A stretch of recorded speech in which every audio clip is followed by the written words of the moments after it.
අදත් මගේ YouTube channel එකට ඔයාලා හැමෝම ආදරෙන් පිළිගන්නවා. ඉතින් මං හිතනවා ඔයාලා සතුටින් පරිස්සමින් ඉන්න ඇති කියලා. එහෙනම් අද මාත් එක්ක යන් solo date එකක්. එහෙනම් අපි මුලින්ම ලෑස්ති වෙලා ඉමු. මුලින්ම මම්මගේ කොණ්ඩේ අයන් කරගත්තා. අයන් කරගෙන ඉවර වෙලා මම දැන් මගේ eyebrows දෙක තව නීට් කරගන්න හදන්නේ. මම මුලින් නීට් කරගත්තා. ඒ වුණාට මට හිතුණා තව නීට් කරගත්තොත් හොඳයි කියලා. මම නම් පෙන්සිල් යූස් කරන්නේ නැහැ. මම ඕක තමයි යූස් කරන්නේ. මොකද ඒක ගොඩක් වෙලා ඒ කියන්නේ සාමාන්‍යයෙන් පෙන්සිල් වල waterproof කියලා ගහලා තිබ්බට ඒක waterproof නැහැ. ඒ වුණාට මේ ජෙල් එක waterproof. ඉතින් ඒක ගොඩ වෙලාවක් ඒ කියන්නේ අපි ඇල්ලුවාටවත් ඒක යන්නේ නැහැ. ගොඩ වෙලාවක් තියෙනවා ඒක. ඉතින් ඒක ඇත්තටම හොඳයි. මමත් ඕක මාරම මේ try එකක් දීලා හොයාගත්තේ. හම්බුණා ඉතින් මට. ඇත්තටම ඒක මේ ගොඩක් හොඳයි. eyebrows ටිකක් අඩු අයට මේක යූස් කරන්න පුළුවන්. ඔයාලා දැකලා ඇති සැලුන් වලත් ඕක තමයි යූස් කරන්නේ. මම ඕකට කියන නම නම් හරියට දන්නේ නැහැ. ඊළඟට eyeliner එක අඳගමු. ගොඩාක් අයට eyeliner එක අඳින්න බෑ. මටත් එහෙම තමයි. මට එකක් හරියට ඇඳහම අනිත් එක අර කලින් ඇඳපු එකේ ගානටම ඇඳගන්න අමාරුයි. සමහරක් දවස්වලට හොඳට එනවා. හොඳට ඇදෙනවා. ඒ වුණාට සමහරක් දවස්වලට එහෙම මේ හරි ගානට ඇඳෙන්නෙම නැති තරම් හරි අමාරුවෙන් තමයි මේ ඇඳගන්නේ. අදත් මේ eyeliner එක ඇඳට ඇස් දෙකේම වෙනසක් තිබ්බා. ඒ වුණාට ඒක හොඳට බැලුවොත් තමයි පේන්නේ. කවුරුත් ඉතින් එහෙම මේ බලන්නේ නැහනේ. ඒ හින්දා ඉතින් අවුලක් නැහැ කියලා ඔන්න ඔය ඇඳා. පොඩි වෙනසක් තිබ්බේ අද. එහෙනම් ඉක්මනට eyeliner එකත් ඇඳලා ඉවර වෙලා මස්කාරා ගාමු. මස්කාරා මං අනිවාර්යෙන්ම යූස් කරනවා. කොහේ ගියත් මං මස්කාරා එක නම් ගානවා. මොකද මස්කාරා ගෑවම හරිම ලස්සනයි. ඇස් දෙක හරිම ලස්සනට පේනවා. සමහරක් අය නම් ආස නැහැ මස්කාරා ගන්න. මන් දන්නේ නැහැ කියලා මම නම් හරිම ආසයි. මස්කාරා එකත් waterproof. මේක මං ගත්තේ ලංකාවෙන්. මෙහෙන් ගත්තේ නෑ. ලංකාවෙන් ගත්ත එක තමයි තාම යූස් කරන්නේ. ඔයාලත් මස්කාරා ගානකොට ඔය මං ගානා වගේ කෙලින් අතට ඒක ගෑවහම තවත් අර අපේ eyelashes වැඩිපුර තියනවා වගේ හරි ලස්සනට පේනවා. ඉතින් ඔය මං ගානවා වගේම ඔයාලත් ඊළඟ දවසේ ගාලා බලන්නකෝ. අනිවාර්යෙන්ම ලස්සනට පෙනේ ඔයාලගේ lashes. අපි මස්කාරාත් ඉක්මනටම ගාලා ඊළඟ ස්ටෙප් එකට යන්.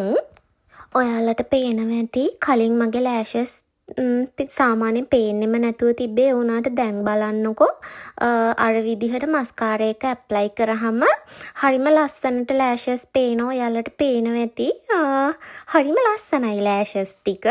මම නම් හරිම ආසයි මස්කාරා ගන්න. ඒක කොහෙ ගියත් අමතක වෙන්නේ නැහැ. කොහේ ගියත් යන්න කලින් මස්කාරා ගාගෙනම තමයි යන්නේ. ඊළඟ ස්ටෙප් එක තමයි ලිප්ස්ටික්. අනිවාර්යෙන්ම මම ලිප්ස්ටික් ඔය මස්කාරා වගේම ලිප්ස්ටික් එකත් අනිවාර්යෙන්ම යූස් කරනවා. අනිවාර්යෙන්ම කොහෙ ගියත් මම ඇප්ලයි කරගෙනම තමයි යන්නේ. ඒ වගේම මම දැන් ඔය ගාන කලර් එකට තමයි මම ගොඩක්ම කැමති. ගොඩක්ම මං යූස් කරන්නේ ඔන්න ඔය කලර් එක තමයි. ඒක හරීම ලස්සනයි. ඒ වගේම හරීම charm look එකක් තියෙන්නේ ඒකේ. පුදුම ආසයි. මං ඉස්සර ඉඳලම ඔය කලර් එකම තමයි යූස් කරන්නේ. ඒක හරීම ලස්සන රෝස් පාටක්. ඒ වගේම කියන්න ඕනේ මම මේකප් කරනවා කිව්වට මම ෆවුන්ඩේෂන්, කන්සීලර් ඒවා එහෙම ඇප්ලයි කරන්නේ නැහැ. මොකද මම මේකප් කරන්න කැමති කෙනෙක් නෙමෙයි.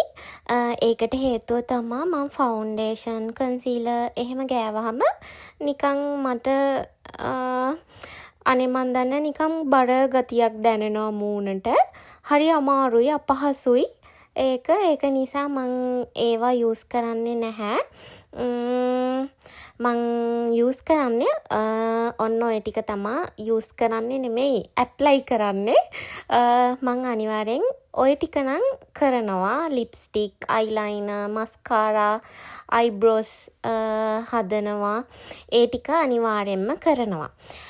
ලිප්ස්ටික් එක ඇප්ලයි කරලා ඉවර වෙලා මම ඒක තව ලස්සන වෙන්න ඔන්න ඔය ෂෙග්ලම් එකේ මේ ලිප් ලයිනර් එක ගෑවා. ඒක ගෑවහමත් ලස්සන ලුක් එකක් එනවා. ඒක ගාලා ඉවර වෙලා ඊළඟ ස්ටෙප් එකට යන්. ඊළඟ ස්ටෙප් එක තමා බ්ලෂර්. බ්ලෂර් නම් හැමදාම වගේ මං ඇප්ලයි කරන්නේ නැහැ. කොයි හරි විශේෂ ගමනක් එහෙම යනකොට බ්ලෂර් එක ඇප්ලයි කරනවා. එහෙම නැතුව ඒක නම් අර හැමදාම වගේ එහෙම ඇප්ලයි කරන්නේ නැහැ. ඒ වුණාට බ්ලෂර් ගෑවහමත් හරිම ලස්සන ලුක් එකක් එනවා. හරිම ලස්සනයි කියන්න කියුට් ලුක් එකක් එනවා බ්ලෂර් ගෑවහම.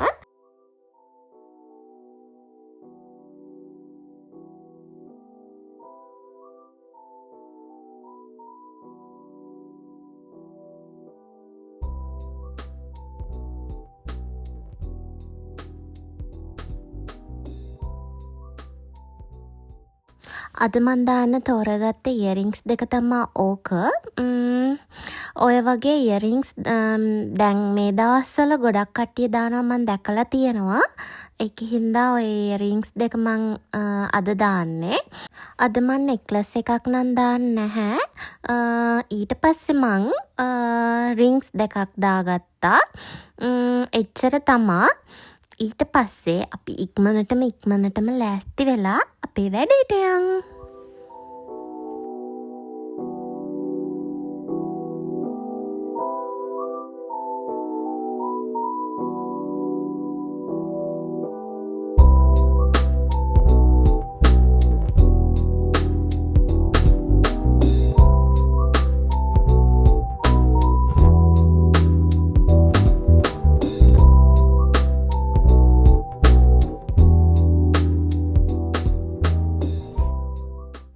මේක තමා මගේ ෆයිනල් ලුක් එක. මං අද දාන ෂූස් දෙක නම් සුදු පාටයි. ළමයි මං ටිකක් මහත් වෙලානේ. ටිකක් නෙමෙයි මං හොඳටම මහත් වෙලා නේද? මං ඔයාලට කලින් vlog එකේ කිව්වේ මට ගෑස්ට්‍රයිටිස් හැදුන නිසා මං ගොඩක් කනවා කියලා. ඉතින් එහෙම කාලා තමයි හෝ මහත් වෙලා තියෙන්නේ. ඉතින් දැන් මේ දවස්වල නම් වින්ටර් එක අඩු වේගෙන යන්නේ. ඒ කියන්නේ සීතල කාලේ නැති වෙලා දැන් වසන්ත කාලේ එන්න යන්නේ. අද නම් සීතල ගොඩාක් තිබ්බේ නැහැ. මම ඊට පස්සේ ජැකට් එකක් දාගෙන මට තිබ්බා කුණු දාන්නත්. කුණු හරියට ඒ ප්ලාස්ටික්ස් එතකොට පේපර්ස් ඒ වගේ කුණු ටික වෙන් කරලා ඉක්මනට මං කුණු ටිකක් දාලා බස් හෝල්ට් එකට ගිහිල්ලා බස් එකටත් නැග්ගා ඉක්මනටම. මං පාරට යනකොටම වගේ බස් එකත් ආවා. බස් එකට නැගලා දැන් මේ යන ගමන් තමයි ඉන්නේ. බස් එකෙන් බහැපු ගමන් මට මුලින්ම යන්න ඕනිකම තිබ්බේ ATM එකට. මොකද මං ඉතුරු කරපු සල්ලි වගේක් තිබ්බා. මට ඒක මගේ බැංක් account එකට දාගන්න තිබ්බේ. ඉතින් එතන ඒ වැඩේ ඉවර කරලා ඉක්මනටම ඉවර කරා මං එතන වැඩේ. මොකද මට ගොඩක් හදිසිය තිබ්බේ කැෆේ එකට යන්න. මොකද අද ලොකු වැඩක් තියෙනවා මට. වැඩක් නෙමෙයි වැඩ ගුඩාරියක් තියෙනවා. ඉතින් ඔතන වැඩේ ඉක්මනටම ඉවර කරලා අපි යමු කැෆේ එකට. බැංක් එකේ වැඩේ ඉවරයි. දැන් යන්න ඕනේ කැෆේ එකට. මං අද හිතුවේ ස්ටාර්බක්ස් එකට යන්න. රකල් පරපිමු.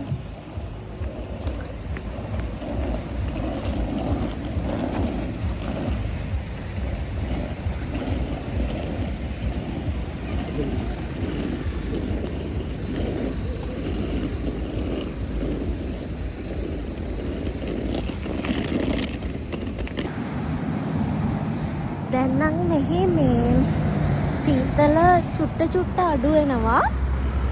දැන් නම් එහෙම මහා ලොකු සීතලක් නෑ. අද හොඳට ඉරත් වැටිලා දැන් මම මේ යන ගමන් ඉන්නේ ස්ටාර්බක්ස් එකට. මොකද මට වැඩ ගොඩාක් තියෙනවා කරගන්න අද.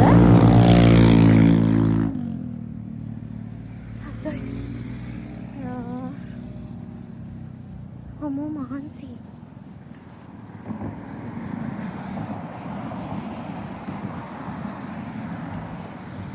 අද වැඩ ගොඩයි මට. මේ එක්සෑම් එකක් තියෙනවා. ඒකට පාඩම් කරන්නයි. තව චූටි වැඩ ටිකකුත් මේ කැෆේ එකට ගිහිල්ලා කරගන්න තියෙනවා.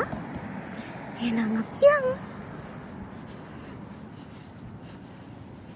මං උදේ ඉඳලා මුකුත් කාලා හිටියේ නෑ. ඒකේ හින්දා මං කන්නත් පොඩි දෙයක් අරගෙන මම ඩ්‍රින්ක්ස් වලට ගත්තේ මචා එකක්.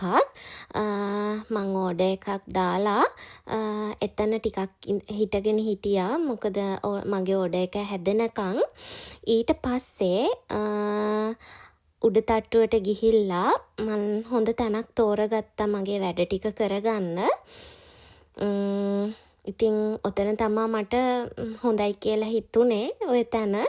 ඒ තැන හරිම මේ ඒ කියන්නේ හරිම නිශ්ශබ්ද තැනක්.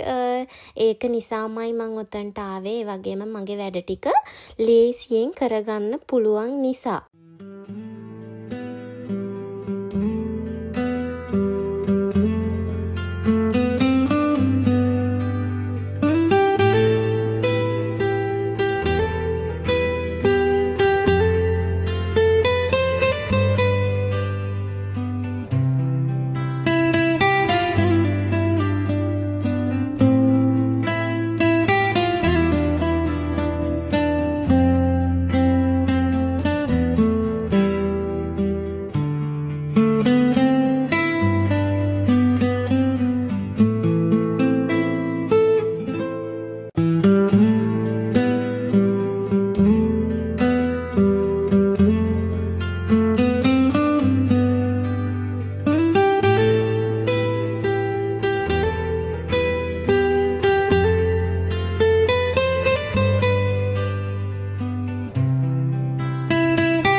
මම මෙතන වැඩි වෙලා වීඩියෝ කරේ නෑ. මොකද මං තනිකර ෆෝකස් එක දීලා තිබ්බේ මගේ වැඩේට.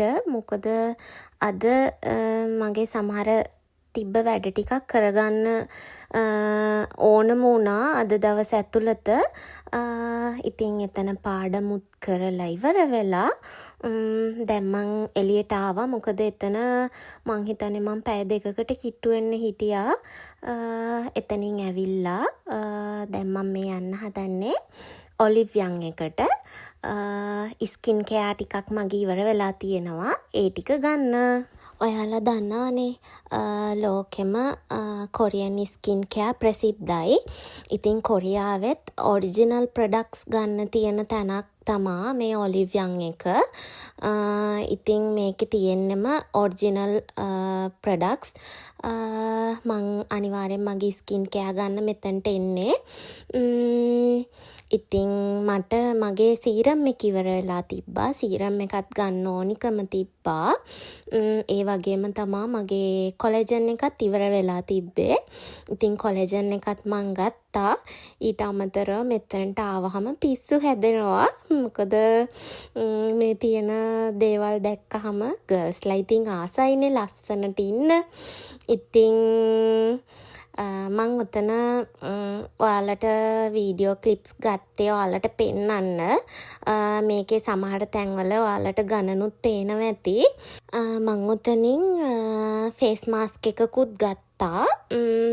මං එකයි ගත්තේ මොකද මේ ගෙදරත් ගොඩාක් තියෙනවා. මොකද මං ආසයි ෆේස් මාස්ක් එකතු කරන්න. එකතු කරලා එහෙම මේ එක එක වර්ගවලින් තියෙන ඒවා එක එක දවසට යූස් කරන්න.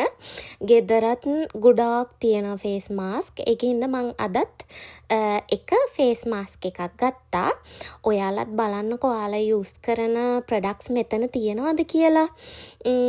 මං ඔය පෙන්නන සමහර තැන්වල ඔයාලට කොරියන් වන් වලින් ගාන පෙනෙයි. මම ඉතින් අද ගත්ත සීරම් එක කලින් පාවිච්චි කරපු එක නෙමෙයි. අද ගත්තේ වෙනස් එකක්. ඔය Beauty of Joseon කියන බ්‍රෑන්ඩ් එකෙන් තමයි මං අද සීරම් එක ගත්තේ. මං අද ගත්ත කොලජන් එක තමයි ඕක. මම ඕක ගොඩක් කල් ඉඳලා මෙහෙට ආපු දවසේ ඉඳලම ඔය එව කොලජන් එක තමයි යූස් කරන්නේ. ඊට අමතරව මං කොලජන් බොඩි ලෝෂන් එකක් ගත්තා. ඊට පස්සේ නෙල් පොලිෂ් එකක් ගත්තා. ඒ ටික තමයි අදට ගත්තේ. ඊට පස්සේ මං ඔලිවියන් එකකිනුත් එළියට ඇවිල්ලා බස් හෝල්ට් එකට ආවා. එතනට ආවට පස්සේ එතන කවුරු හරි කෙනෙක් ඒ කෙනාගේ පර්ස් එක දාලා ගිහිල්ලා තිබ්බා. ඉතින් මං ඉද්දිම එතන හිටපු කට්ටිය පොලිසියට කතා කරලා තිබ්බා. ඉතින් විනාඩි 5ක් යන්නත් කලින් එතනට පොලිසිය ආවා. මට හිතුණා ඒක ඔයාලට පෙන්නන්න.